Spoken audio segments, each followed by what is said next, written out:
On this week's episode of Ride the Lightning, the Tesla unofficial podcast, Elon Musk is interviewed on CBS's 60 Minutes, and the interview was talked about all week afterwards for reasons that are bound to have CBS executives sweating. Plus, an update on when we might see the Tesla pickup truck, an update on EV incentives in a couple of U.S. states, and more.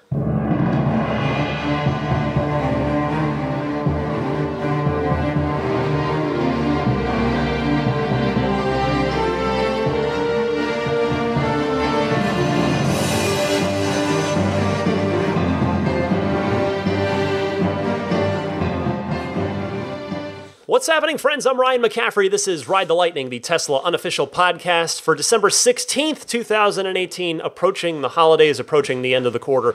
This is episode 176. To my left, a very feisty Daisy the Boxer puppy. I don't know if you'll be able to hear her sort of rustling around over there, but she's got a very old dental chew that she is just tossing around and trying to bury in my couch.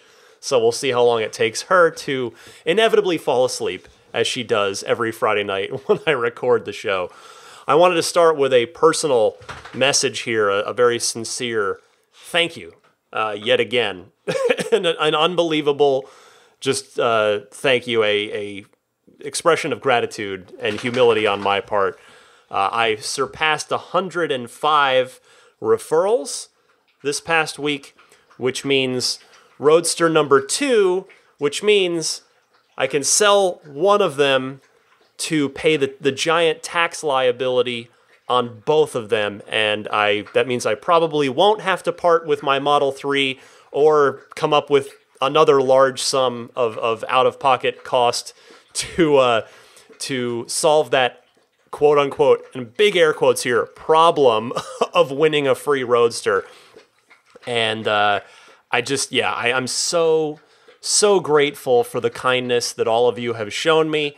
I'm just so happy, so grateful that I do get to keep that Model 3, because my goodness, it's such a great car. Even in just the 4.5 months I've had it so far, it's so practical, it's so safe, it's a great family car, it's so fun to drive. It's just a blast, and I'm so grateful that I should hopefully be able to keep it in my family, keep it in my garage for many years to come. And then also enjoy the Roadster for many, many decades. I told you my plan is to keep that for the rest of my life, which if I'm lucky enough will be many decades more. And just going to have fun with that. So the Roadster tour will commence after the car arrives. And now, as far as the referral program itself, I'd been treating December 10th as the deadline for that. My assumption was that the referral program would end, or at least the Roadster portion of it. Well, December 10th came, and the program did in fact get extended, but only for 1 week.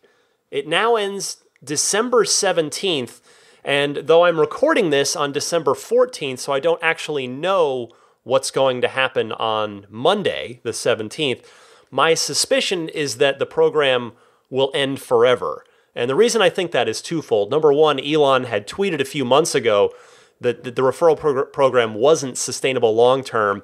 And the other part, too, is I got to figure if Tesla had intended to keep the referral program going, I'd have expected that they would have extended it by more than just 1 week. They've always extended it by 2 months or 3 months. Usually over these past few years that the referral program has been running. So what that means is these late USA orders that are trying to sneak in under the full tax credit deadline, you folks placing orders that can take delivery by the 31st of this month will be able to get yourself that referral code, that supercharger bonus using someone's referral code.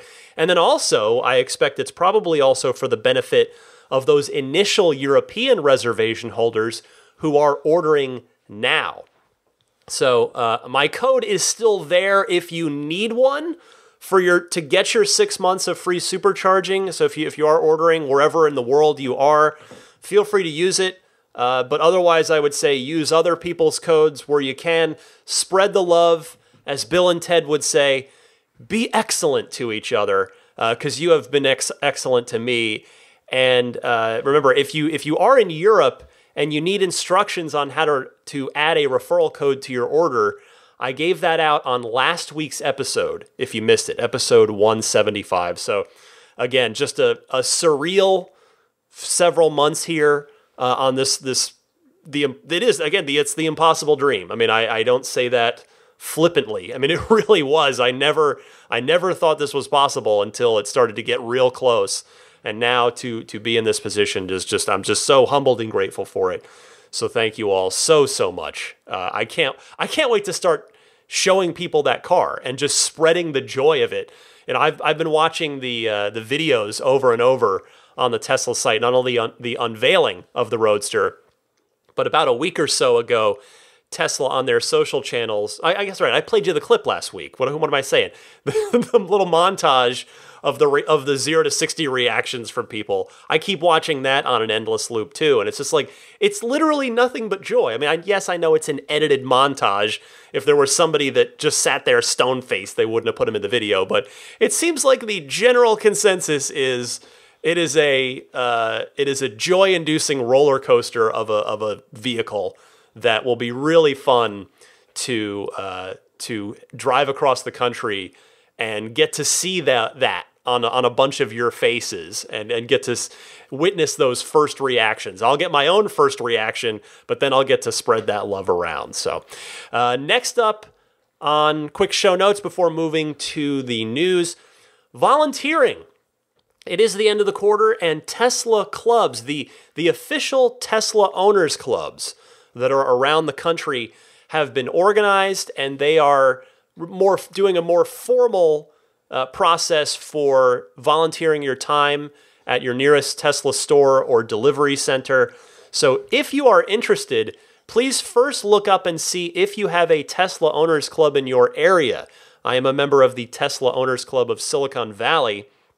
Although I'm also in the NorCal Reno group, which was around first, but they tend to be up further towards like Tahoe, Reno, Northern California / Nevada, whereas the Silicon Valley group is right here in the Bay Area. But hey, it's great people in both. So anyway, I'm going to be volunteering next weekend is my plan. Next Sunday, the 23rd, I'm going to do a half day in the morning, 10 a.m. to 2 p.m. is what I've signed up for.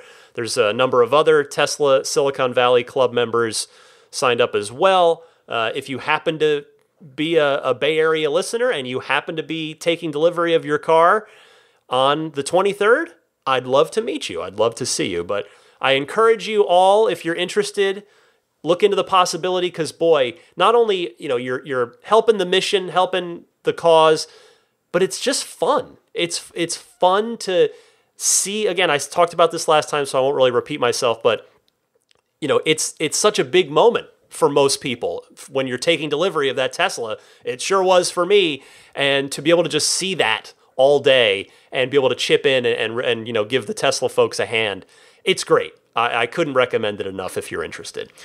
All right, news time. Elon Musk on 60 Minutes. This was the big story of the week. The full interview aired last Sunday evening. I dissected it, chopped it up. I've got a bunch of clips for you, but I would say if you're, I'm not going to steal CBS's content in its entirety, just making a few choice clips. I always want to make sure to give the plug to the source. If you want to go watch the whole thing, you can find it at cbsnews.com/60-minutes. It's a 14-minute segment hosted by Leslie Stahl, who, coincidentally or not, also interviewed Elon on 60 Minutes exactly 10 years ago, 2008. So do take a look at the whole interview, but as you may have heard about this week, controversy followed this interview.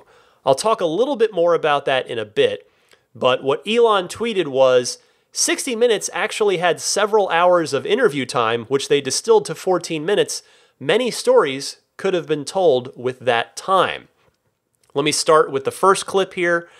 This is Leslie Stahl suggesting that other people have suggested that the company could survive without him. Here's Elon's reaction to that. There are people who say that the company cannot survive without you. I don't think that's true, yeah. There are people who say the company cannot survive with you. Haha, that's hilarious. I do agree with Elon that the company could survive without him. Now. I think now they could. I don't think that was true maybe even a year ago. I think Tesla would be much worse off without him, but to me, JB Straubel is the clear heir apparent if Elon were ever not there for any reason whatsoever.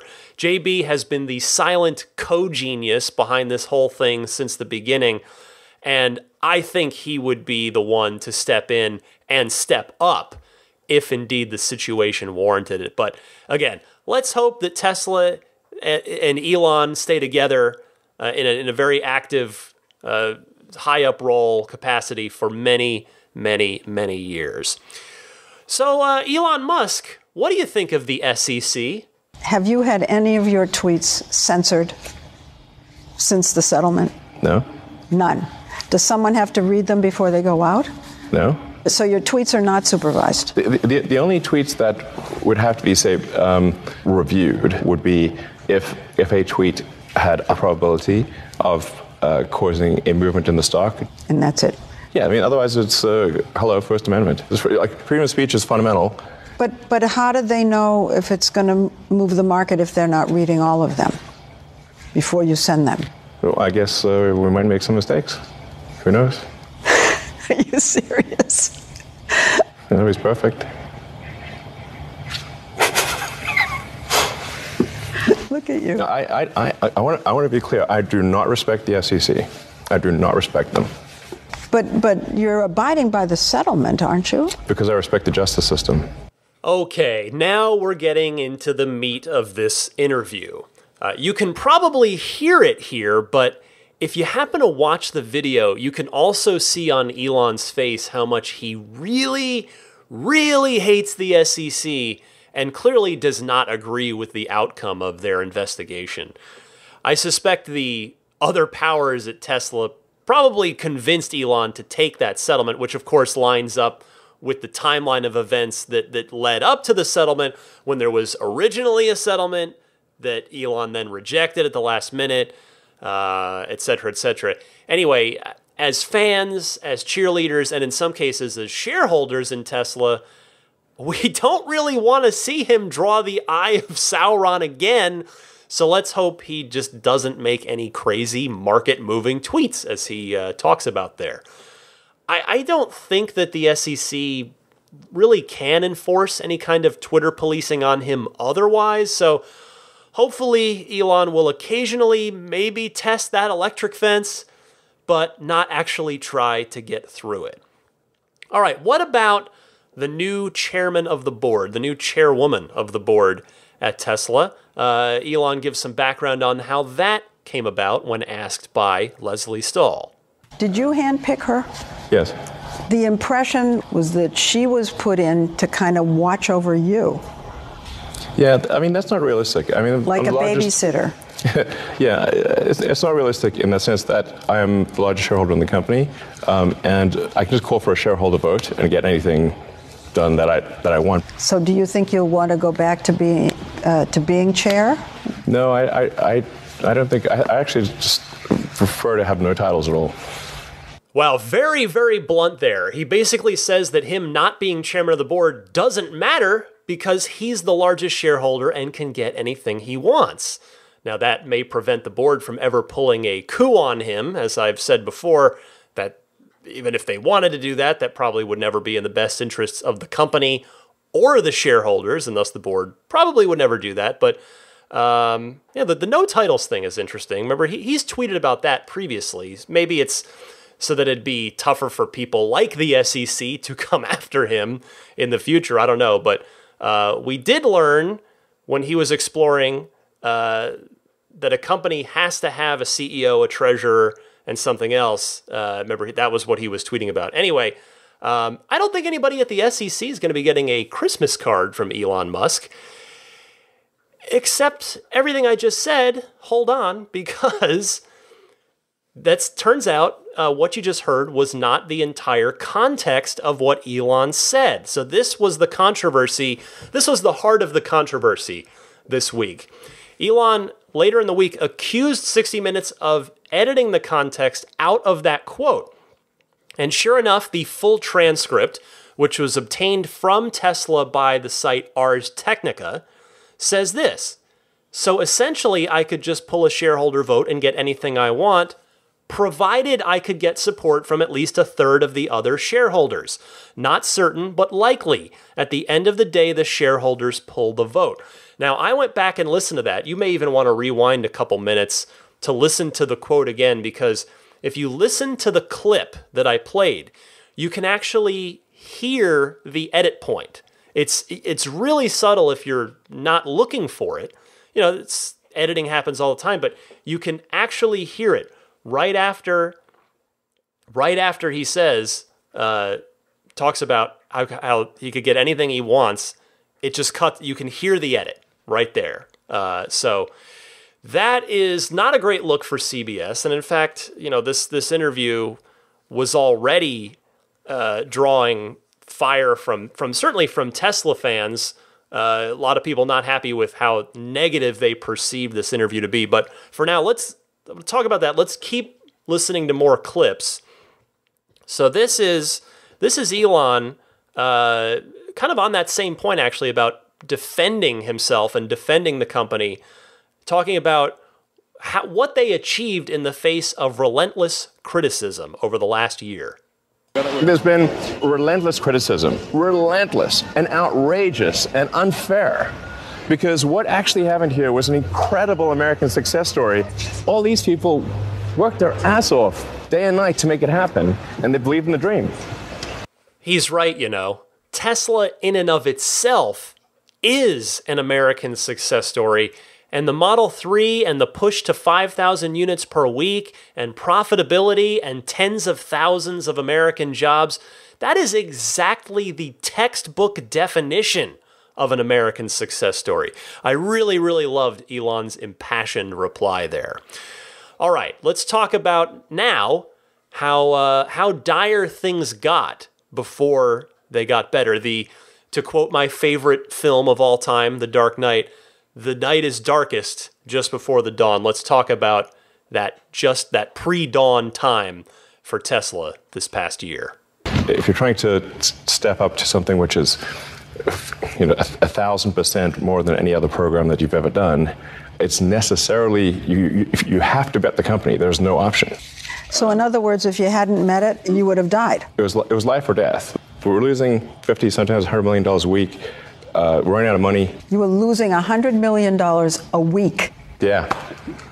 Elon has addressed this before, saying that there have been a few bet the company moments in the history of Tesla, and that he neither hopes nor foresees any more of those in the future. But hearing that is just another reminder, again, pulling back that curtain, how vital Q4 is, the quarter that is now about to come to an end. I mean, Elon's been preaching the importance of Q3 and Q4 all year long, and they checked off Q3. They did it. They accomplished it. They crushed it. Now that we're in the thick of it, it's worth remembering how vital Q4 is as well. If Tesla is profitable again here in Q4, following that Q3 profitability, I believe it's probably going to pave a very bright future. If they're not profitable in Q4, if they miss it by $1, you know what the stories are going to be. If they just even dip that toe back into the red this quarter, I'm not saying that they can never not turn a profit in a quarter again. Elon has straight up said, hey, we plan to always be profitable, but the economy can change, things can happen, etc., etc. But I feel like for right now, this moment, Q4 2018, if they happen to miss that profitability, it's going to bring out all the shorts again. It's going to bring out all the fudsters again, all the doom and gloomers again, that really, if you look, have been pretty quiet in recent weeks. We're actually going to talk a little bit more about that later in the show. I think those people would be empowered again, or at the very least, if not empowered, at the very least emboldened. So nobody wants that. Nobody that's rooting for Tesla wants to see that. We'll see how Q4 goes. The final push is on. Okay, Leslie Stahl asked Elon about the tent. We've heard about the tent before, but let's hear a little bit more about the tent. This whole thing that you see here was a pretty miraculous effort by the team to create a General Assembly line out of nothing in 3 weeks. This went up in 3 weeks? Yeah. So those, betting against the company were right by all conventional standards that we would fail, but they just did not count on this unconventional situation of creating an assembly line in the parking lot in a tent. And this last minute push. It increased our output by 50%. Well, speaking of the shorts that I just mentioned a minute ago, Elon kind of acknowledges the short sellers right there, in fact saying that by conventional thinking, you'd have been within your rights to doubt Tesla's ability to fulfill its goals until they thought unconventionally. By the way, I just as total side note, I couldn't help but smile while watching that if you happen to look at the video.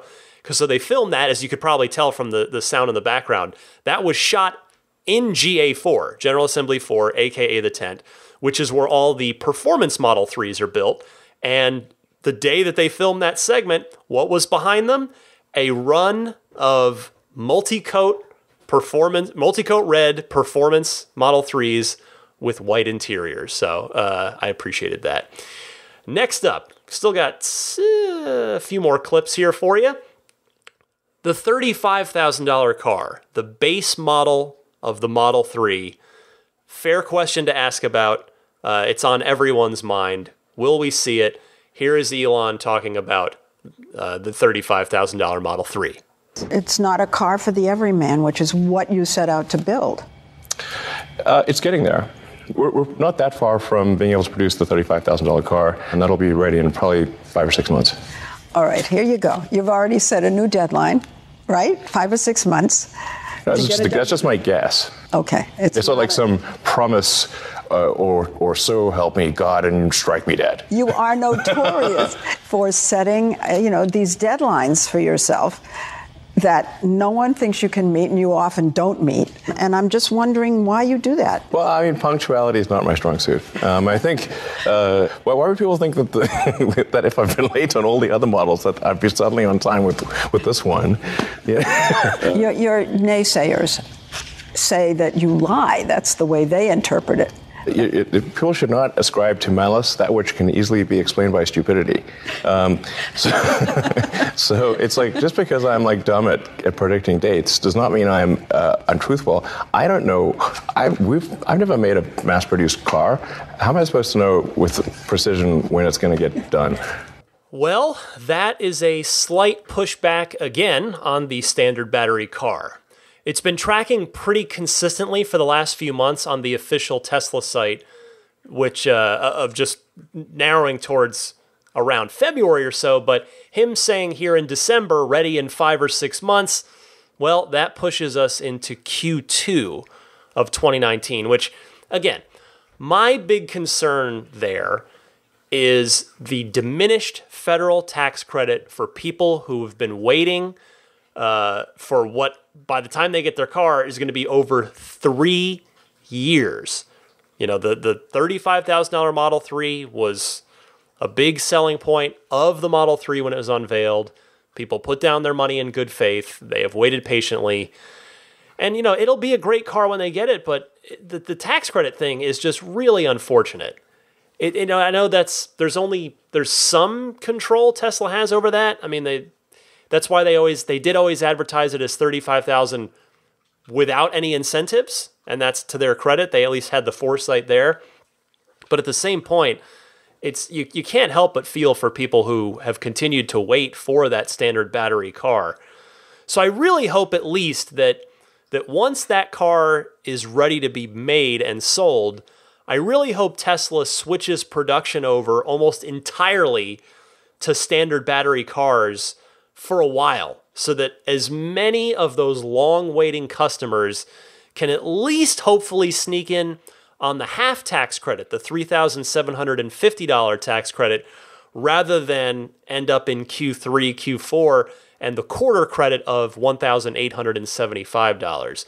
Now, maybe we can parse that statement and say that he meant the actual $35,000 car, and that maybe a $40,000 standard battery car that has the premium interior bundled, maybe that'll still get produced starting in February. Maybe. We shall see on that. I mean, I understand, believe me, I understand completely that Tesla's blazing a new trail here. They are doing things that the entire industry either thought that they couldn't do or actively wished they wouldn't. But again, I feel for those people who've been waiting and who, barring a legislative miracle at the federal level, are going to have a less than favorable tax credit situation waiting for them when they are finally first even able to take delivery. So continue to keep a close eye on the standard battery plans and the standard battery roadmap from Tesla. What about the recent GM closures Elon was asked about? Let's see there. Would maybe Tesla be interested in grabbing another factory off of GM's hands? Would you want to buy some of those plants, those factories that they're closing down? You're shaking your head yes? It's possible that we would be interested if we were going to sell a plant or not use it, that we would take it over. I mean, it's kind of a non-answer. He just says maybe. That's basically what that translates to, is maybe. But still, it does make sense for them to consider that option, because if Tesla can get one of the GM plants that, it's a shame that it's closed, that some of them are closing, but if you can pick it up for pennies on the dollar, the same way that they did the NUMMI plant that is now the Tesla factory, that could be useful maybe for Model Y. Although, given the volume on Model Y, I do still think that they're going to use Gigafactory 1 for that, so that the batteries and drivetrains can just go straight into those cars right in the same spot to maximize efficiency on a vehicle that they ultimately plan to build and sell 500,000 of per year. But anyway, I think more likely, if Tesla did pick up a shuttered GM plant, it could be useful for the Semi. That could be a definite potential candidate to be built at a different spot, and then maybe even the pickup later on down the road too. Particularly, the pickups tend, I think, to sell a little bit better in the middle, like the Midwest part of the country. And if you've got a GM plant that maybe is in the Midwest, that could make a ton of sense. I think I've said this before, but I believe the Roadster is probably going to get done at home base in Fremont. I figure they'll carve out a little corner for it, but all of it will be interesting to learn what Tesla decides to do. All right, I've got one last clip from this interview. Again, I do encourage you to go check out the full 14-minute piece at the URL that I gave you at the top of this segment here. But this is Leslie posing the question to Elon, well, what if, you're happy that GM is saying that they're doubling down on their efforts to build electric vehicles? The whole point of Tesla is to accelerate the advent of electric vehicles and sustainable transport. So we're trying to help the environment. We think it's the most serious problem that humanity faces. I'm not sure if you know, but we open sourced our patents, so anyone who wants to use our patents can use them for free. Your patents are open source? Yeah. So if somebody comes and makes a better electric car than Tesla, and it's so much better than ours that we can't sell our cars and we go bankrupt, I still think that's a good thing for the world. And you'll sleep at night? Yeah, because somebody's making some pretty great cars. Yeah. I don't want to make a mountain out of a molehill on this, but I disagree with him a bit here. I mean, I agree with the larger overall sentiment that if someone actually managed to out-Tesla to the point where nobody wanted Teslas anymore because there was a way better electric vehicle out there at better prices, yes, that would be good for general EV adoption. But again, this is, he's in a high up position, at the top of position at a growing important company, and he's got to be careful with his words. And And the fact is, he's the dad of Tesla with a lot of mouths to feed, over 40,000 mouths to feed now. And my only little point here is that it would not be good to lose that many jobs, even at the betterment of the EV movement. And I know he's just being hypothetical there. He's not being literal, but I just wanted to point that out. So, yeah, this interview was the talk of the town for the week, and CBS, as of when I'm recording this here on late Friday night, hasn't issued any kind of follow-up. They haven't said anything. Some folks in the Tesla community are calling out for CBS to release the entire interview, to release all the footage, all the transcripts, to see what went on here. I mean, editing happens all the time, especially on television. I mean, it happens in every medium. It won't happen, I can promise you, it won't happen on this medium if and when I can get Elon Musk on this show. Why would I cut out even a second of what he has to say? I mean, no, you'll hear the whole thing. But on television, that's editing is part of the process. But yeah, that one particular example of the shareholder thing and the chairman of the board, that's pretty egregious. You compare the full transcript to what was aired, and boy, is that some significant changing of the context on that. And 60 Minutes is a long-running, proud, decorated journalistic institution. They should be better than that. That is not a good look for them. I wonder if they'll say anything at any point, but it was still an interesting interview, I think, even aside from that. Again, I know a lot of folks out there were down on this, feeling like that the Stahl's questioning was just sort of inherently negative and that Elon was having to defend himself. And, you do have to keep in mind the audience here. The 60 Minutes audience is not my audience. It's not you. It's not the hardcore Tesla enthusiast, the Tesla owner. Really, it's greater America. It's an older demographic. I mean, I mean no disrespect, but I think it's pretty telling when you go to the CBS website to watch that video, the mid-roll ads on the 14-minute segment, it throws in commercials every few minutes. They're for Pfizer. So, that's not a coincidence. That's on purpose. That's a demographic-based thing. So, Daisy, are you okay? That didn't sound good. She's fine. But in any case, that is the 60 Minutes interview with Elon Musk. Controversial though it ended up being, still got some interesting information out of it, some interesting quotes from Elon. And I hope I continue to be in communication with Tesla, and we'll see if and when I get my opportunity, because I've got a whole bunch of great questions ready to go for Elon, and we will, I promise you, I can promise you this at the minimum. It will be, I can't promise it'll be good because you might not like it, but I can promise you that I'll be ready. I'll be the most prepared interviewer I could possibly be, and I can promise you that, I can promise you he'll be asked things he's never been asked before. And I don't mean that in any sort of like cryptic, mysterious way. I just mean we're going to get into some fun Tesla stuff. We're going to have a good time. That's what it's going to be if I get the opportunity. So we'll see about that.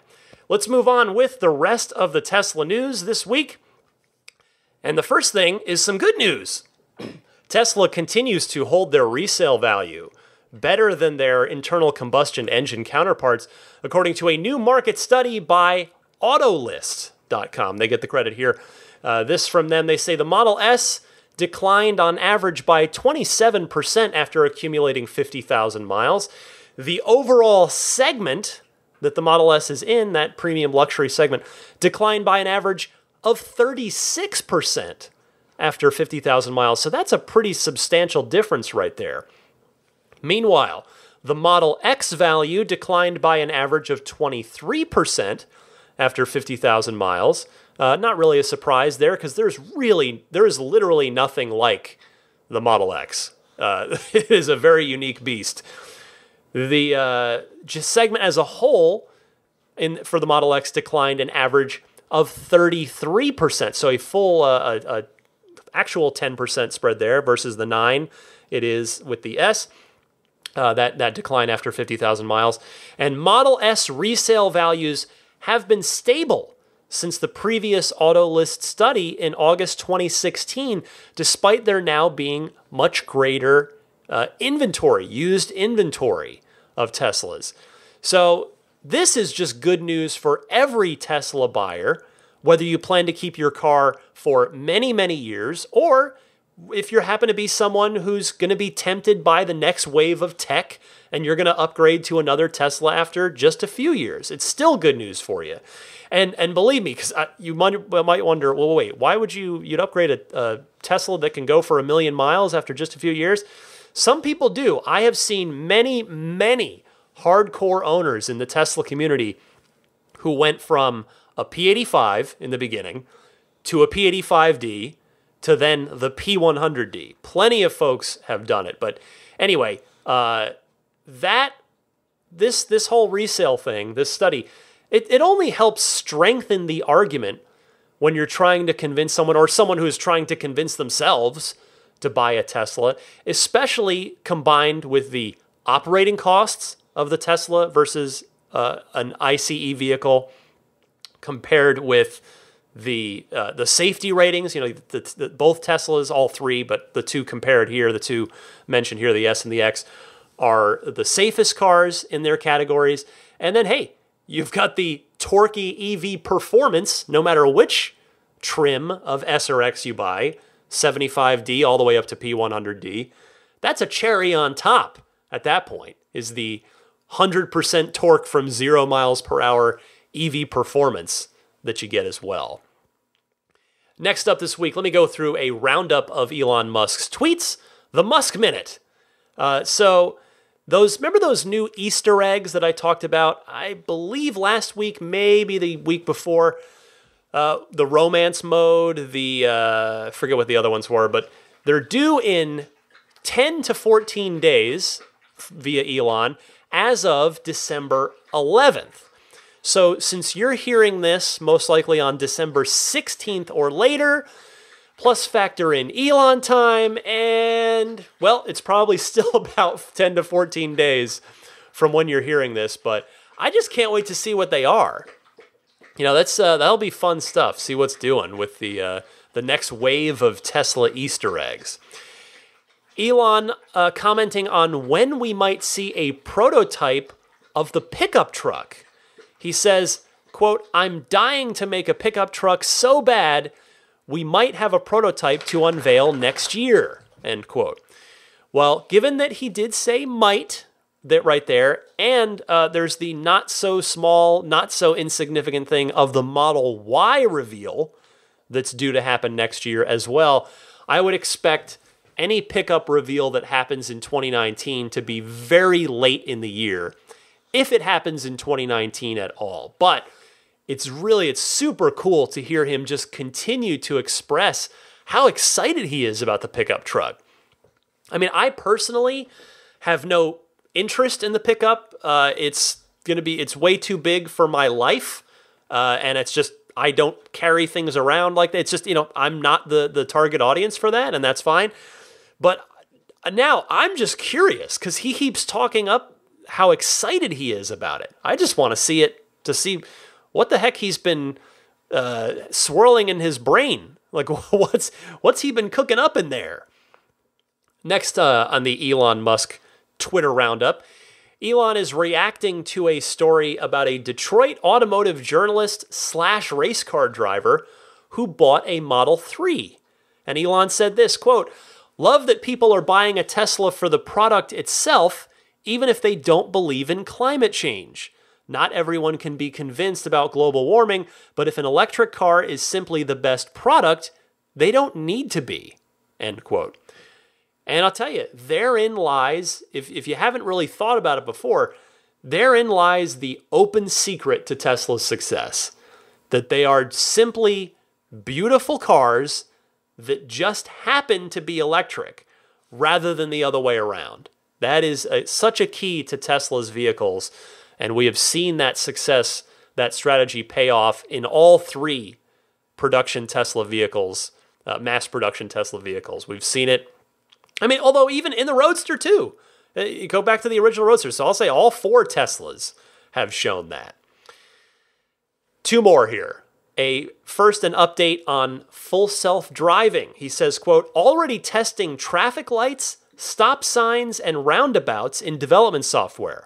Your Tesla will soon be able to go from your garage at home to parking at work with no driver input at all, end quote.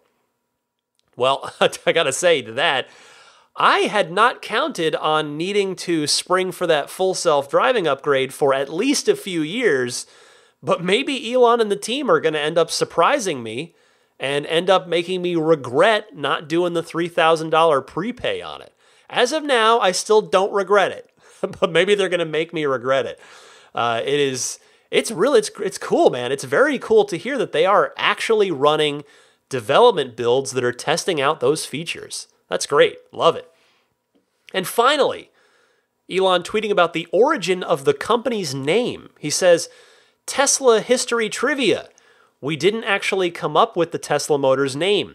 We bought the trademark off of Brad Seward for $75,000 in late 2004. He'd originally filed for it in 1994. Our alternative name was Faraday, which was used by a competitor several years later, end quote. So Elon has a weird sense of, not a weird, he has a sometimes very subtle sense of humor. Is he serious about the Faraday thing? Because that seems, I want to think that's a joke. Like, oh, he's just sort of taking a little mini joke on Faraday there. But if he's serious, I mean, if that had happened, I wonder what Faraday Future would have ended up calling themselves. It would have been a little kind of a merry-go-round with electric car company names. Okay, couple more stories for you this week, actually 3 of them, and they're all region-specific. So I'll get through these since I know not everybody lives in these places. Bad news in Massachusetts, coming to me via Ride the Lightning listener Michael Lee. The Massachusetts State Electric Vehicle Rebate is dropping from $2,500 now to $1,500 in January. Michael Lee telling me, quote, via the website, as of January 1st, 2019, only battery electric vehicles, all electrics like the Bolt and Leaf, under $50,000 will be eligible for the EV rebate. That means plug-in hybrid electric vehicles that have a gas tank backup, such as the Volt or Prius Prime, and any electric vehicles that cost more than $50,000 will no longer qualify. For cars that still qualify, the rebate amount will be reduced from a $2,500 max to $1,500. That is unfortunate. Also, the program itself has only been extended until June of 2019, so it appears that it may be phasing out, Well, what that means, just to crystal clarify what that means the mid-range Model 3s are going to be the only ones that qualify under that change, since the $49,000 long-range rear-wheel drive Model 3 is unavailable now. Or at least it's mostly unavailable. They've stopped offering it on menu. You might still be able to find one if you order it off menu from Tesla, and I don't know if that's MSRP under $50,000 or total price of the car. I couldn't find that information, but nevertheless, if you are in Massachusetts and you are a mid-range Model 3 buyer, do keep this in mind. Otherwise, it's unfortunate that it looks like the rest of the Tesla owners, the new owners, will be left out of this. Good news, meanwhile, though, in Oregon. Chris in Salem, Oregon, sending word that his state has just kicked off a new electric vehicle rebate. Chris telling me Oregon has just approved a $2,500 rebate for all new EV purchases with over 10 kilowatt hour of batteries, which obviously every Tesla is way over that. This is a new program that's been in the works for a while. That means any Tesla buyer can currently get the $7,500 federal, well, at least for another couple weeks, and $2,500 from the state of Oregon. And Chris notes correctly, that is pretty cool. So if you need more information on this, if I've got any Oregonians out there, just Google Oregon EV rebate, and it'll be the first Google result for you. I'd give you the whole URL, but it is annoyingly long, and it's just easier to Google it, honestly. So California here, we've long had one of the more generous EV incentives, but really happy to see Oregon match it. That's great news. Colorado, still the king, as far as I know. $5,000 rebate up in Colorado. Great stuff. Love seeing that. Finally this week, Norway continues to lead the world in electric vehicle adoption, which very much includes Tesla. I'm just going to read you a comment, just give the proper credit, from Reddit user, and I'm going to slaughter the pronunciation of this because I'm not quite sure what it's supposed to be.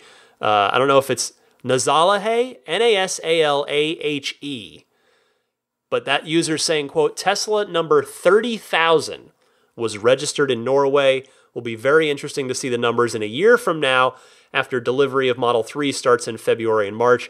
Another milestone for EVs was reached just days ago with 200,000 total registered electric vehicles. The Nissan Leaf is at number 1. Tesla occupies the number 5 and number 6 spot. To put that into context, another poster kindly did that in the same thread. Reddit user 30 trillion cells notes 5.62 Teslas per 1,000 citizens in Norway. That is the ratio there. And the Reddit user noting, if the United States had the same per capita, there would have been over 1.8 million Model S's and X's there by now. Because, remember, there are no Model 3s yet. So, go Norway. This is just fantastic to see. Because Model 3 should have a relatively massive impact there. It's going to be awesome to see that. Let Norway be an example for the rest of the world. Let's all follow in Norway's footsteps. Great stuff. And there's another busy week of Tesla news. Give me a quick 5-second breather here. Listen to this little bit of the great Marty O'Donnell, and I will be right back with another packed round of the Ride the Lightning hotline right after this.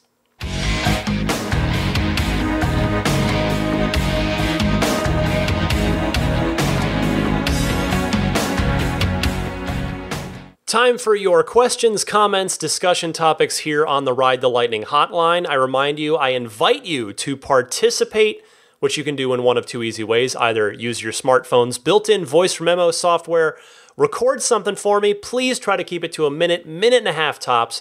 And you can email that file to me at teslapodcast@gmail.com. Or you can call and leave a message anytime, day or night, on the Ride the Lightning hotline. It's a toll-free number. The number is 1-888-989-8752.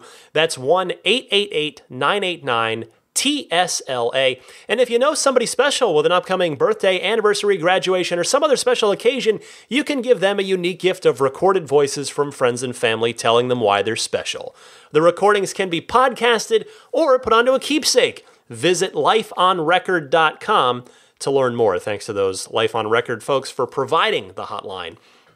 Todd from Chicago kicks us off. Remember earlier in the podcast when I was talking about not hearing so much about quite as so much of the bad news anymore? Well, Todd's got a little thought on that as well. Hi, Ryan. This is Todd from Chicago. Got a quick question and comment or an idea.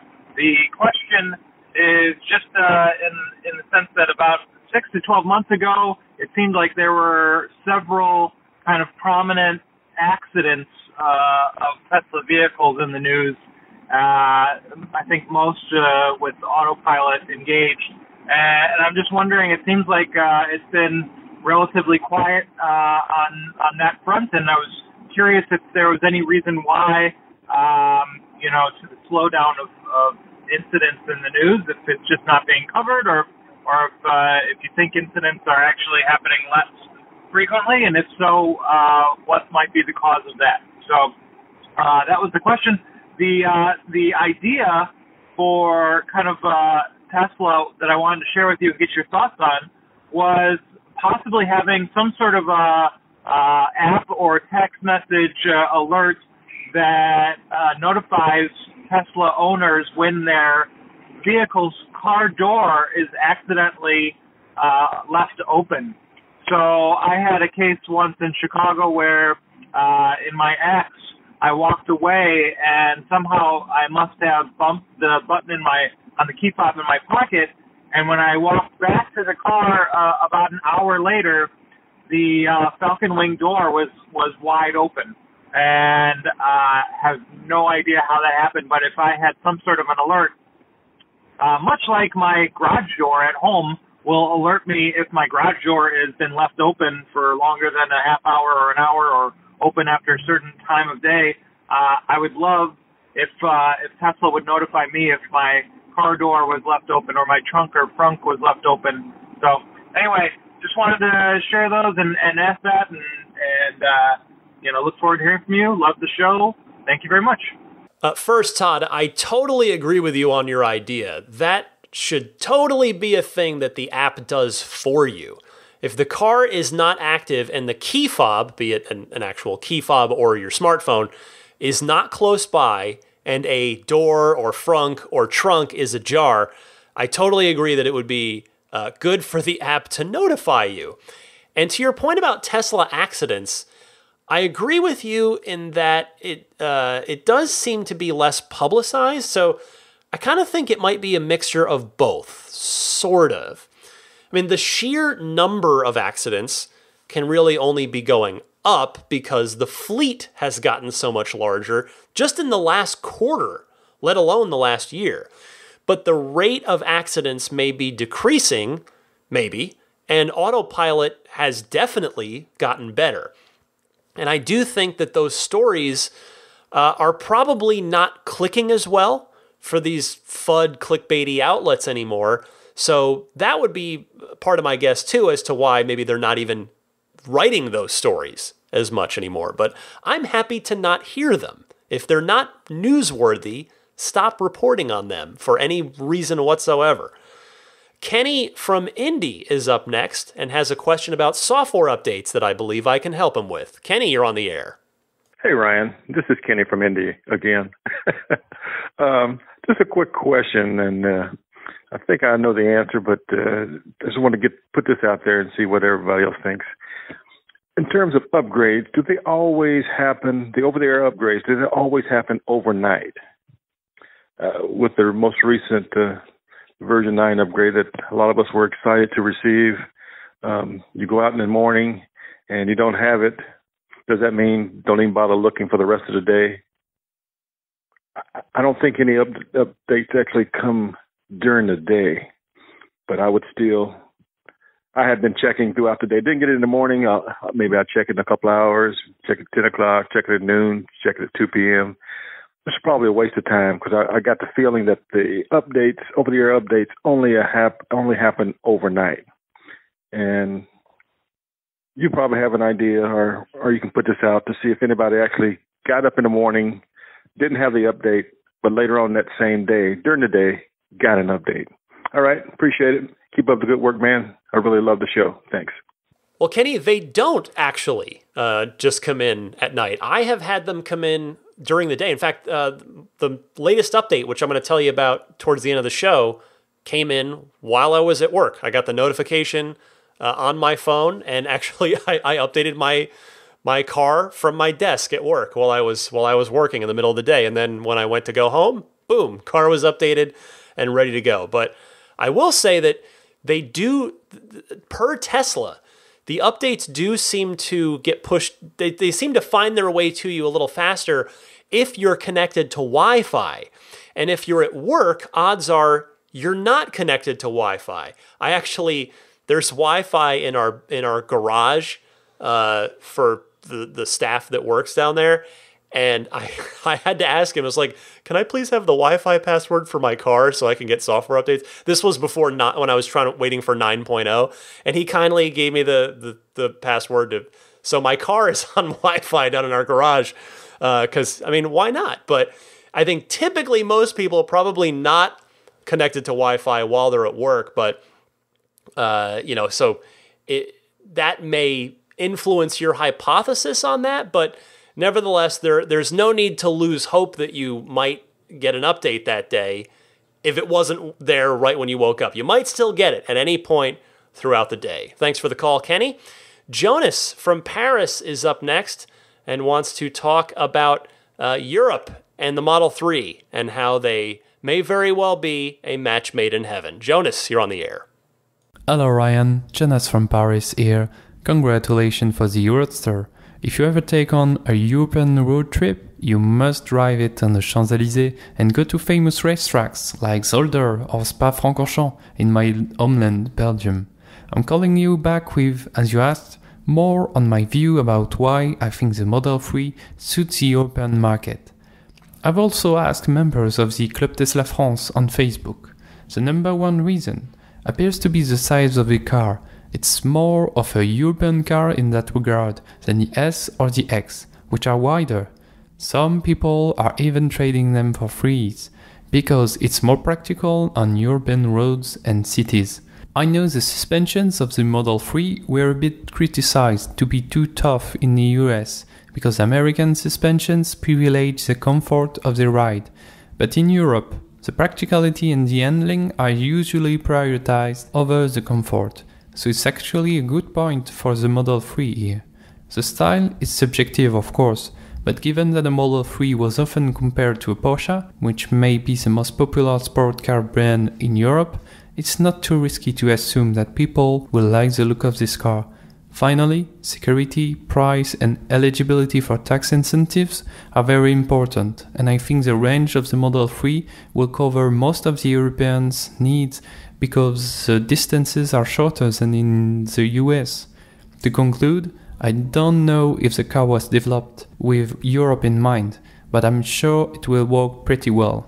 Of course, I speak from the point of view of someone living in France, and I would love to hear from other European listeners. Thank you for your attention, Ryan, and bravo for your future Elon interview. I hope you're going to ask him some questions about video games.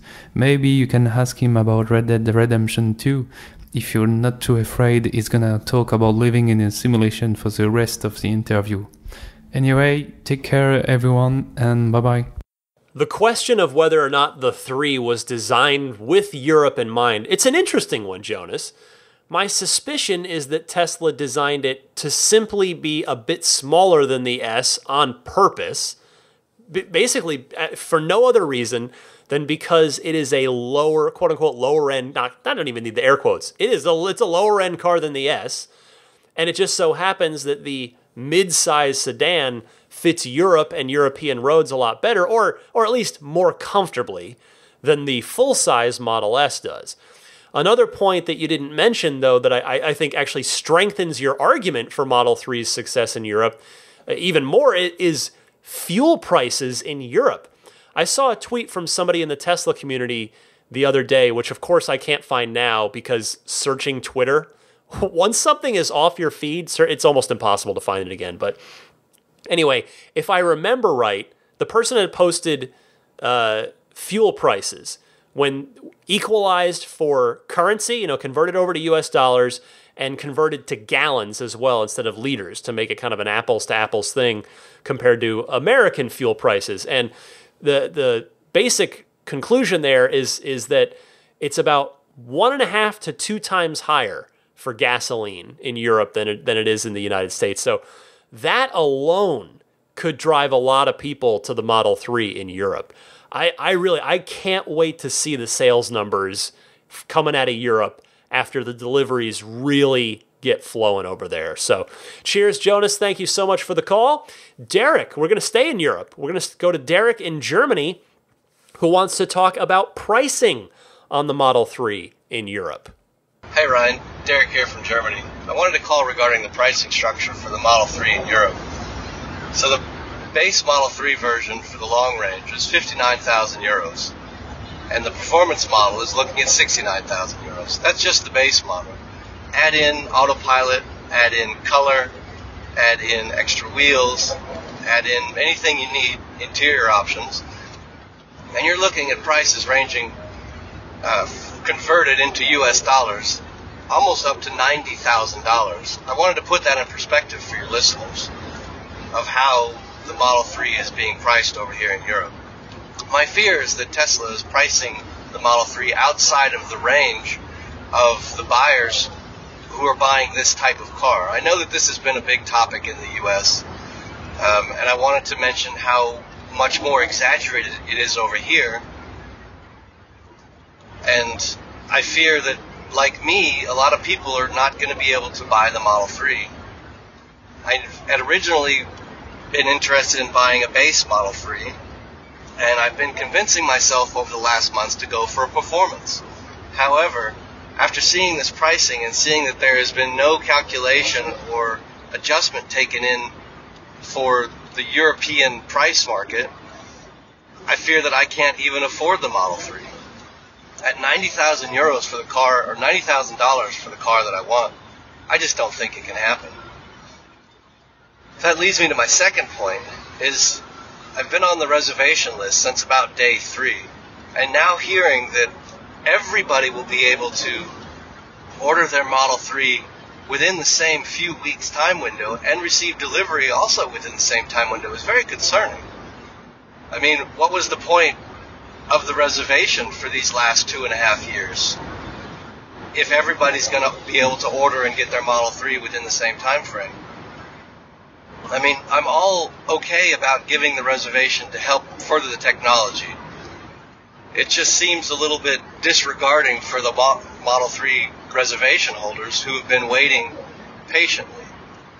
So, thanks for the show. Let me know your thoughts. To your second comment, Derek, I'm not sure about that. I believe the everyone can order by the end of the year thing was in reference to reservation holders such as yourself. Not 100% on that, but that was my interpretation of it. We don't yet know if they're going to open up orders to the general public at the end of that window, or if that might come sometime later. And your first point with regard to the pricing, it's a fair concern, for sure. I won't defend Tesla on this, but I also won't criticize them either without knowing their reasons, because I'm sure they have their reasons. Hopefully they will explain those reasons in time, be it in whatever the next Elon interview is, or perhaps the next earnings call, which I guess would be in February. Should be the early February would likely be the next one. James, we're going to stay in Europe. We're going to hang out there for a little bit longer. James from the UK has a response to Tim from Little Rock about tires and tire sizes and the whole Tim's whole ordeal of having the wrong size tires on his Model X. James, go ahead. Hi there, it's James here from the UK. First time caller, listening for a little while now, and I just wanted to reply to Tim from last week about the tyre issue he had.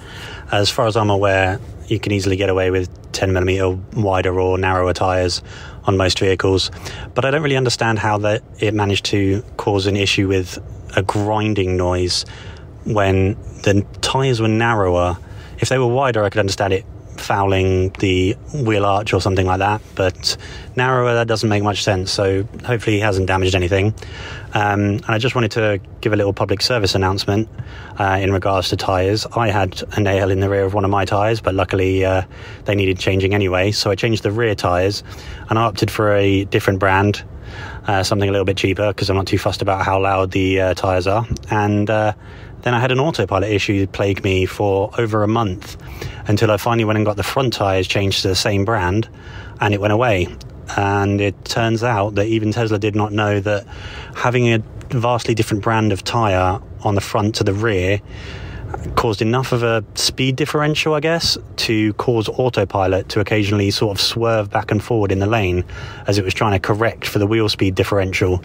So if anybody has this issue after changing their front or rear tyres, go and get the opposite pair done in the same brand, and all should be okay. Thanks.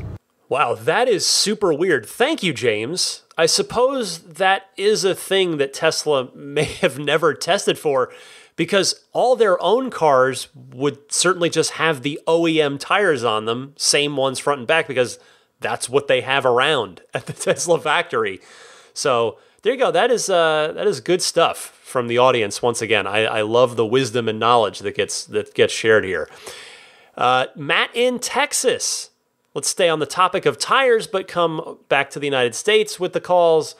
Matt in Texas talking about warrantying tires and all the problems that I've been having with nails. Matt, you're on the air. Hi, Ryan. This is Matt in Texas. Listening to your show and heard about the issues you've been having with your tires. I recently went to a Discount Tire. It's a large chain that has always taken very good care of me. And I know that they have them on the West Coast. I think they're called America's Tire. But anyway, I went in for a tire rotation, and they said that they only do this with new vehicles, but they can warranty the tires. And he said because it's a Tesla, he knows that they're a special kind of tire with a foam insert that are very expensive. So I think it was about $250 for a lifetime of the tire warranty, rotation, and they even do road force balancing. So I thought you could use that in case you have another issue, or one of your listeners could use it to have tire repair and kind of a warranty on new tires. So thank you, Ryan. Love the show. Thanks. Thank you so much for that, Matt. I couldn't find anything about it being applicable to new cars on their website, but I do believe you. So while it's probably too late for me, as I've just turned 4,000 miles on my car, I would encourage anyone taking delivery around now, or if you just maybe super recently did, to look into this. See, ask around, see if it might be worthwhile, because again, you're going to be on those original factory tires for 20, 30 plus thousand miles. So, hey, if you can get a tire warranty, might be worth it. Robert in Chicago is next up, replying to Ken and his dash cam problems from last week. Robert, go ahead.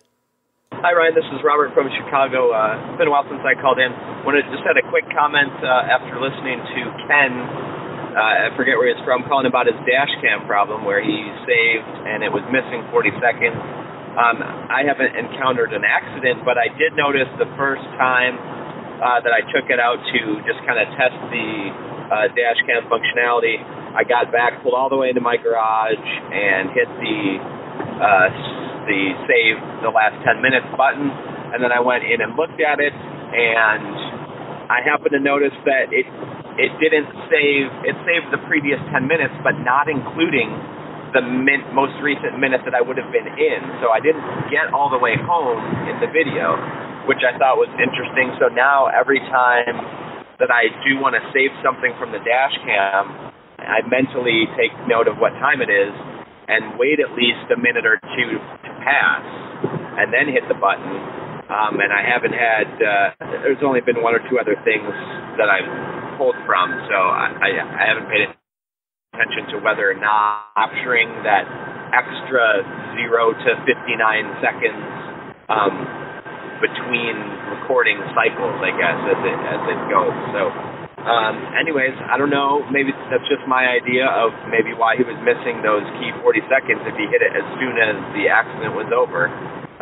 That might have been why, and maybe other listeners could chime in too. All right, thanks for the podcast and the show, and I'll talk to you again. Bye. If that's true, I sure hope Tesla can change that behavior via a software update.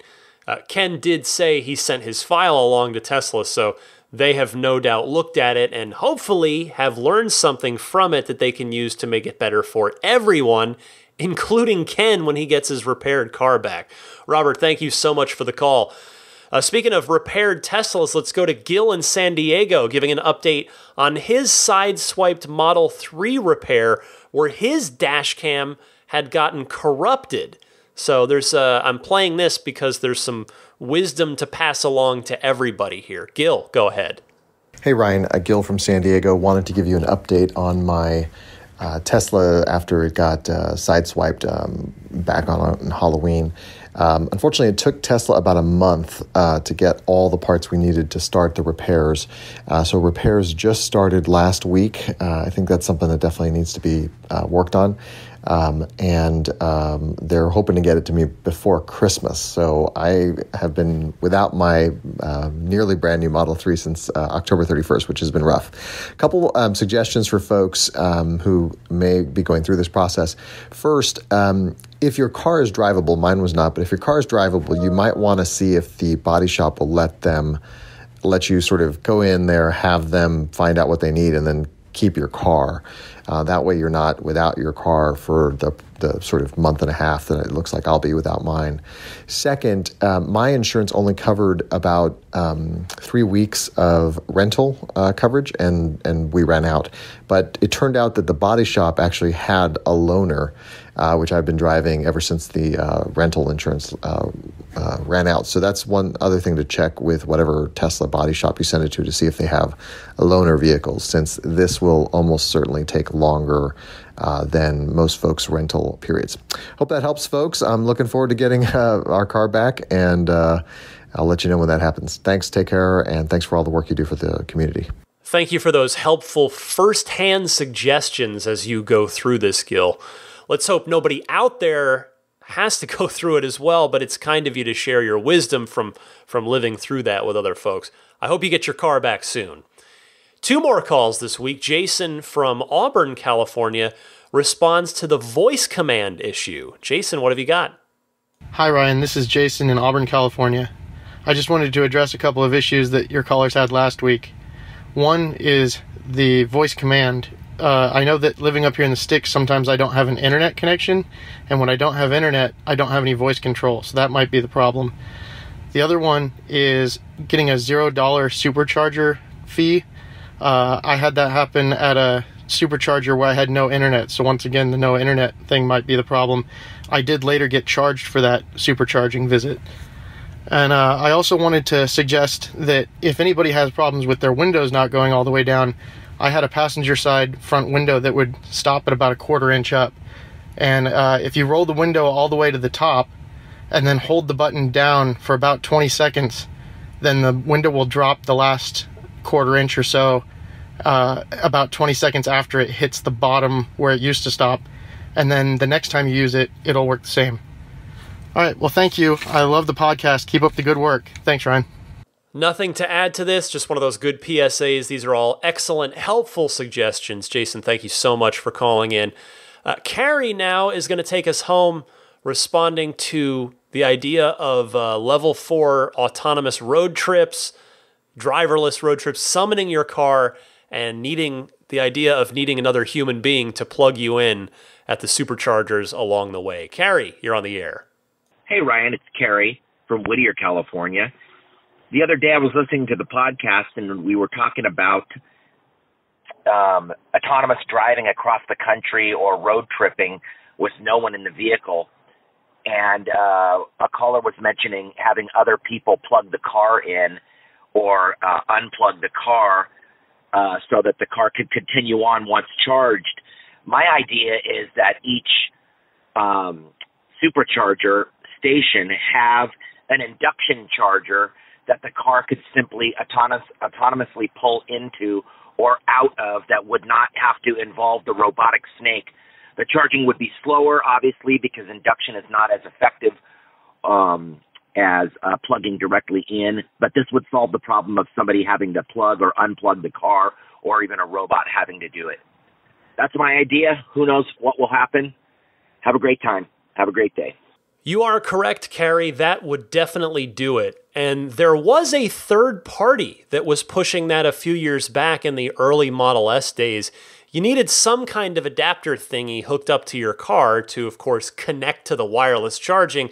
And I guess the business never went anywhere, because I haven't seen anything about that in forever. There would be ads advertising that on like Tesla Motors Club forum and other sort of Tesla community sites. But yeah, you're right. That would definitely be one way to go. The cars would still need a hardware mount of some kind, just like this third-party thing used a few years back. But hey, if Tesla themselves did it, then surely it would get much higher uptake than this seemingly not successful third-party endeavor. Thank you for your call. Thank you, everybody, for your calls. Again, keep them coming. You want to talk Tesla?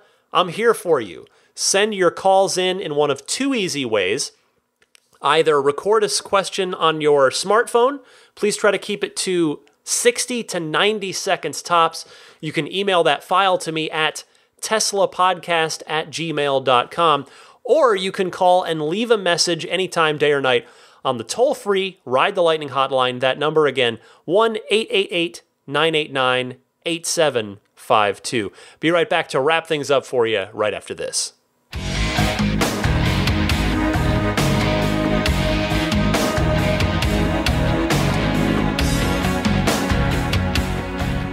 All right, I want to start by mentioning AbstractOcean.com, and a fine third-party seller of Tesla-related wares, mostly in the lighting department. I mean, not mostly, they have lots of stuff, but I would call that their specialty. The puddle lights, the upgraded interior LED lighting kits, whatever you want to do, they've probably got something for you, even right down to Tesla lanyards, just something fun to wear on the Tesla side. The screen protectors, all sorts of stuff. Just take a look over there, abstractocean.com, and use the coupon code RTLPodcast, all one word, RTLPodcast at checkout to get 15% off of your first order. Immaculate Reflections, meanwhile, can take good care of you on the detailing front, whether you want to do new car prep, paint correction, just a nice deep clay bar wax cleaning, the paint protection film, the ceramic coating, whatever of that you like, they can take care of you. Check out their work at irdetailing.com. Oh, and actually, before I forget, the Spirit of Adventure this week, I just want to mention, I think I teased this earlier in the show, I got software version 48.1 this week, and really only particularly relevant for Model 3 owners because it adds pin to drive, which the S and the X have had. So that did finally arrive for Model 3. So if you need that optional extra layer of security, it is there. Although the feature that is there for everyone, new feature, is the ability to view nearby charging stations right from your Tesla mobile app. But you will need to make sure that your Tesla app has been updated on your smartphone to the newest version to make that work. Oh, and the pro tip. I almost forgot about the pro tip this week. Our tip of the week comes to us from Travis in Carlsbad, California. It's an Easter egg. Travis, you're on the air. Hey, Ryan. This is Travis. I'm calling from Carlsbad, which is in San Diego County. Just calling to let you know and the listeners know about an Easter egg that I found kind of interesting. I'm not sure if you've covered it quite yet, but when you're plugged into a supercharger or your charger at home, while the plug is in your car, if you press the button to release the charger from your car, while it's in, if you press it 10 times rapidly, the light up T logo, at least for the Model 3, will flash rainbow colors for quite a few seconds. Just kind of a cool little thing to try out. Show the kids, whatever. Long-time listener, first-time caller. Just want to say I appreciate you and all you do. Congrats on your Roadster, brother. I am going to have to give that one a shot. Thank you so much, Travis. I like that. That'll be fun. Alrighty, where did I leave off? Well, there's Patreon. If you enjoy the show, you get a lot out of it. It informs you, perhaps even entertains you along the way, and you decide you'd like to support me. It's totally optional, but the way to do that is through Patreon.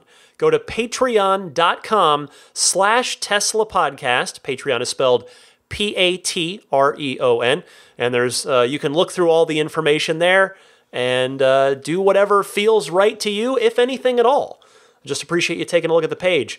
Let's see, you can follow me on Twitter at DMC_Ryan. The email address I gave you earlier in the show, teslapodcast@gmail.com if you want to write to me. The referral code, again, it's if you don't have another friend or family member or anything that you can use and you need one to get your 6 months of free supercharging, Mine is Ryan73014. Or if you're ordering online, just type this into your browser. It'll do it all baked in. It's ts.la/Ryan73014.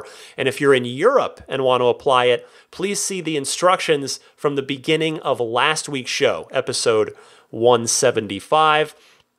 Luxendary.com has some fun Tesla-inspired smartphone cases to automatically get a 15% discount for anything you buy there.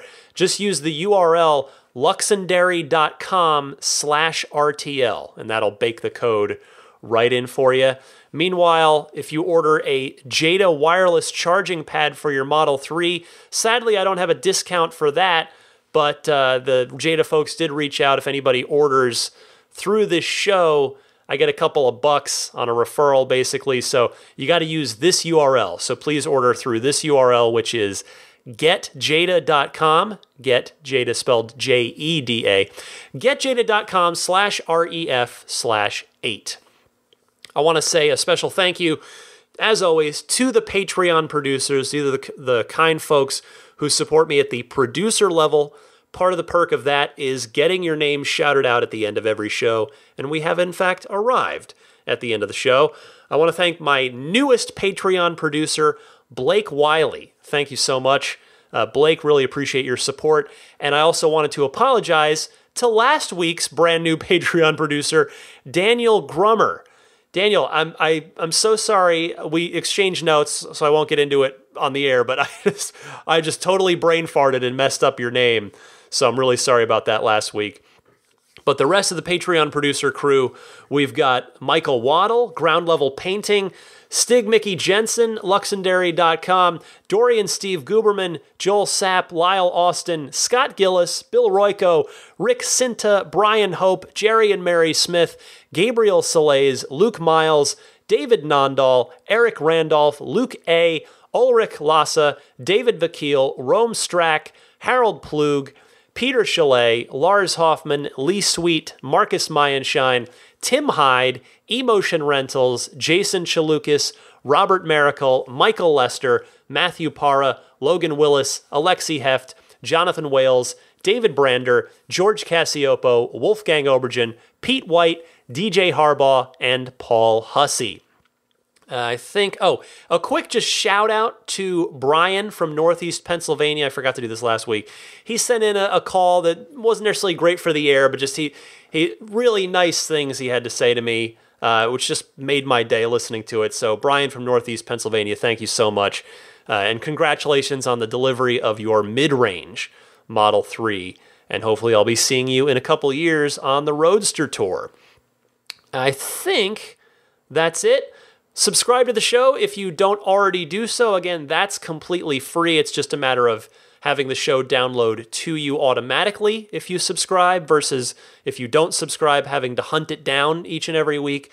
You can subscribe via iTunes, Google Podcasts, remember not Google Play anymore, but Google Podcasts app, Stitcher, TuneIn, which is in your Tesla. That's you can get the podcast in your car via TuneIn.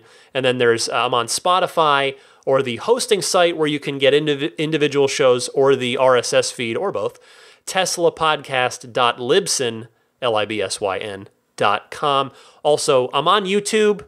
It's just audio. There's no video of any kind other than my first launch in my P3D from delivery day. But as far as the show goes, it just syndicates the audio versions that you get here on whatever podcast service you're listening through. So that wraps it up for me. I'm Ryan McCaffrey for a, yes, of course, now comfortably, happily sleeping Daisy the Boxer puppy. I want to thank each and every one of you for your time. Your time's incredibly valuable. I do not take it for granted. I do not take it lightly. I appreciate it. Thank you so much. Happy electric motoring, my friends, and I'll see you next week.